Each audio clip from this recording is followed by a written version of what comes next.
आया जो इस लता की सघन हरितमा में छिप कर बैठता था और फिर मेरे निकट पहुंचते ही कंधे पर कूद कर मुझे चौंका देता था। तब मुझे कली की खोज रहती थी, पर आज उस लघु प्राण की खोज है। परंतु वह तो अब तक इस सोन जूही की जड़ में मिट्टी होकर मिल गया होगा। कौन जाने स्वर्णिम कली के बहाने वही मुझे चौंकाने ऊपर आ गया हो। अचानक एक दिन सवेरे कमरे से बरामदे में आकर मैंने देखा 2 कौवे एक गमले के चारों ओर चोंचों से छुआ छुअल जैसा खेल खेल रहे हैं। यह काक भुसुंड भी विचित्र पक्षी हैं, एक साथ समादरित, अनादरित, अति सम्मानित, अति अवमानित। हमारे बेचारे पुरखे ना गरुड़ के रूप में आ सकते, ना मयूर के, ना हंस के। उन्हें पितृपक्ष में हमसे कुछ पाने के लिए काक बनकर ही अवतीर्ण होना पड़ता है। इतना ही नहीं, हमारे दूरस्थ परिजनों को भी अपने आने का मधु संदेश इनके कर्कश स्वर में ही देना पड़ता है। दूसरी ओर हम कौवा और काव काव करने को अवमानना के अर्थ में भी प्रयुक्त करते हैं।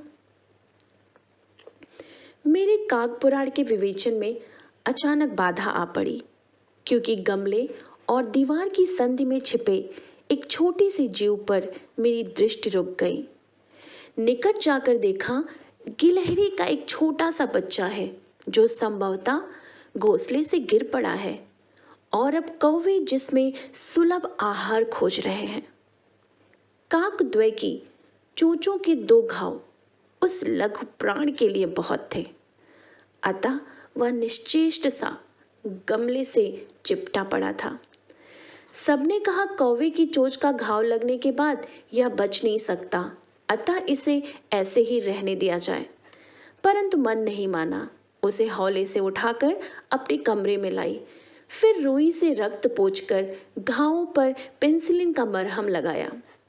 रुई की पतली बत्ती दूध से भिगोकर जैसे जैसे उसके नन्हे से मुंह में लगाई, पर मुंह खुल ना सका और दूध की बूंदें दोनों ओर लुढ़क गई।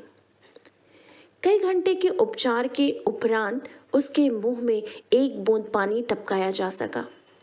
तीसरे दिन वह इतना अच्छा और आश्वस्त हो गया कि मेरी उंगली अपने 2 नन्हे पंजों से पकड़कर नीले कांच के मोतियों जैसी आंखों से इधर उधर देखने लगा। 3-4 मास में उसके स्निग्ध रोए, झब्बेदार पूंछ और चंचल चमकीली आंखें सबको विस्मित करने लगी। हमने उसकी जातिवाचक संज्ञा को व्यक्तिवाचक का रूप दे दिया और इस प्रकार हम उसे गिल्लू कहकर बुलाने लगे। मैंने फूल रखने की एक हल्की डलिया में रुई बिछाकर उसे तार से खिड़की पर लटका दिया। वही 2 वर्ष गिल्लू का घर रहा। वह स्वयं हिलाकर अपने घर में झूलता और अपनी कांच के मनकोसी आंखों से कमरे के भीतर और खिड़की से बाहर ना जाने क्या देखता समझता रहता था। परंतु उसकी समझदारी और कार्यकलाप पर सबको आश्चर्य होता था। जब मैं लिखने बैठती तब अपनी ओर मेरा ध्यान आकर्षित करने की उससे इतनी तीव्र इच्छा होती कि उसने एक अच्छा उपाय खोज निकाला। वह मेरे पैर तक आकर सर से पर्दे पर चढ़ जाता और फिर उसी तेजी से उतरता। उसका यह दौड़ने का क्रम तब तक चलता जब तक मैं उसे पकड़ने के लिए ना उठती। कभी मैं गिल्लू को पकड़कर एक लंबे लिफाफे में इस प्रकार रख देती कि उसके अगले 2 पंजों और सिर के अतिरिक्त सारा लघुगात लिफाफे के भीतर बंद रहता। इस अद्भुत स्थिति में कभी कभी घंटों मेज पर दीवार के सहारे खड़ा रहकर वह अपनी चमकीली आंखों से मेरा कार्यकलाप देखता गया।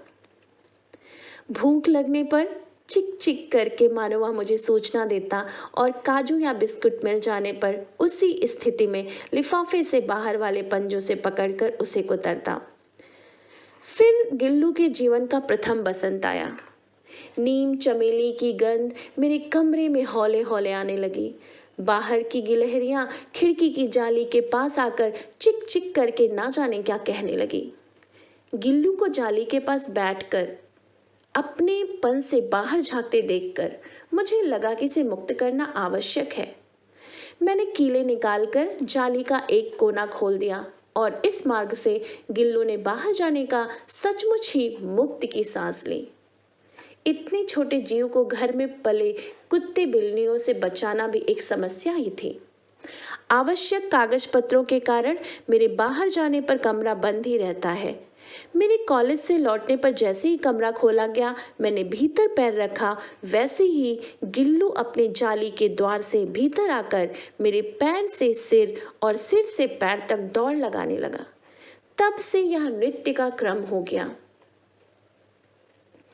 मेरे कमरे से बाहर जाने पर गिल्लू भी खिड़की की खुली जाली की राह बाहर चला जाता और दिन भर गिलहरियों के झुंड का नेता बना हर डाल पर उछलता कूदता रहता और ठीक 4 बजे वह खिड़की से भीतर आकर अपने झूले में झूलने लगता।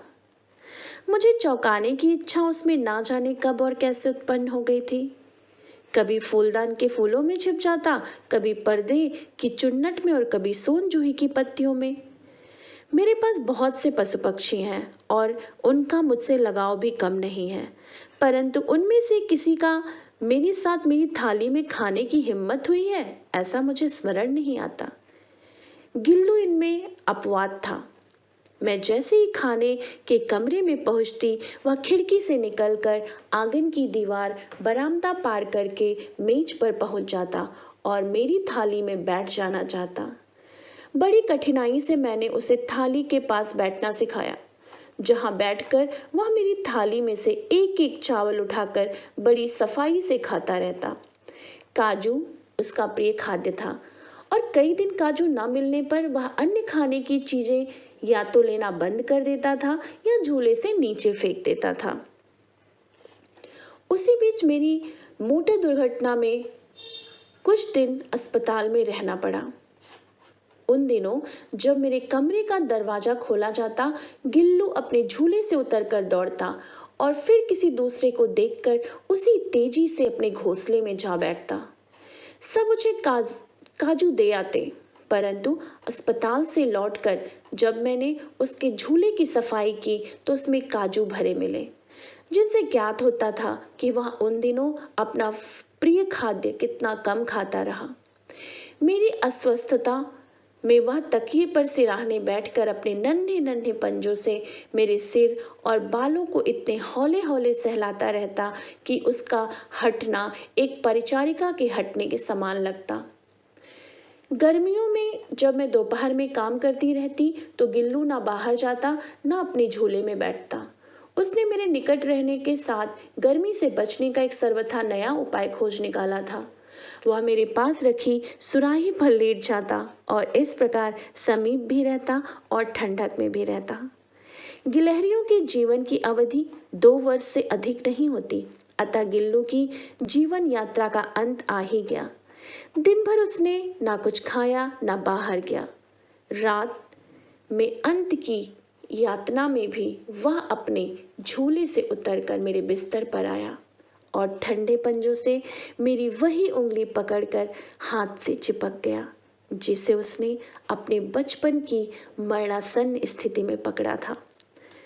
पंजे इतने ठंडे हो रहे थे कि मैंने जागकर हीटर जलाया और उसे उष्णता देने का प्रयत्न किया, परंतु प्रभात की प्रथम किरण के स्पर्श के साथ ही वह किसी और जीवन में जागने के लिए सो गया।